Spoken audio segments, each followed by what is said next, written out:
بۆ چارەسەرکردنی کێشەی کورتێنانی دارایی حکوومەتی ناوەندی پرۆژە یاسای قەرزی ئاراستەی ئەنجومەنی نوێنەرانی عێراق کرد و داوای بڕی 41 تریلیۆن دینار قەرزی کردووە.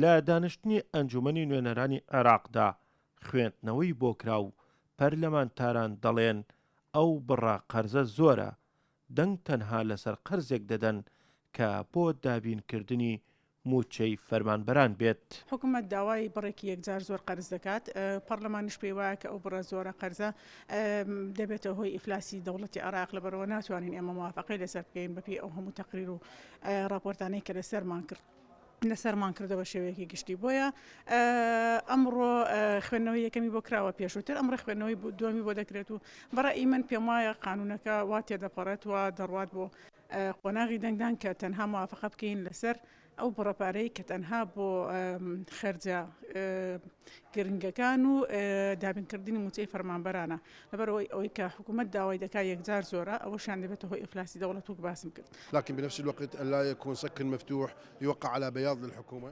نابێت پەرلەمان ڕێگر بێت لە کارەکانی حکوومەت، هاوکات ناشبێت هەموو کار و هەنگاوەکانی حکوومەت مۆر بکات بەبێ لێکۆڵینەوە بە دواداچوونی ورد.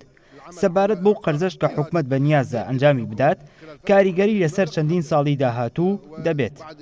الذهاب إلى واردات العراق وتوسعة واردات العراق للخروج من هذه الأزمة الاقتصادية. اليوم يعني كانت في الاجتماع الأخير لمناقشة قانون تمويل کۆبوونەوەکە تایبەت بووە بە تاوتێکردنی کورتێنانی بودجێ ئەمساڵ. ئێمەش داواکاریمان لە حکوومەت ئەوە بوو کە پێداچوونەوەی پێویست بۆ پرۆژەیەدا بکات کە تایبەتە بە قەرزکردن، چونکە ئەو ژمارەی حکوومەت پێشکەشی کردووە بەڕای ئێمە زۆر لەوە زیاترە کە دەوڵەت پێویستێتی. بۆیە لەو بڕوایەدام هەتاکو ئەو کاتەی حکوومەت بە پرۆژەکەدا نەچێتەوە پەرلەمان ئەو پرۆژەیە پەسەند ناکات. إقليم كردستان نفسها هي لا تتجاوز 8 تريليون كقيمة قرض.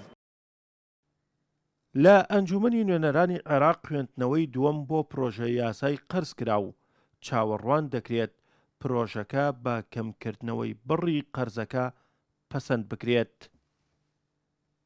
حکوومەت پرۆژە یاسای قەرزی ئاراستەی ئەنجومەنی نوێنەرانی عێراق کردووە و لە چاوەڕوانی ئەوەدایە کە دەنگی لەسەر بدات تاکو و دەست ببات بۆ قەرز بۆ دابینکردنی موچەی فەرمانبەرانی لە مانگەکانی کۆتایی ئەمساڵدا. بە مۆشێخانی گەلی کوردستان، باغداد.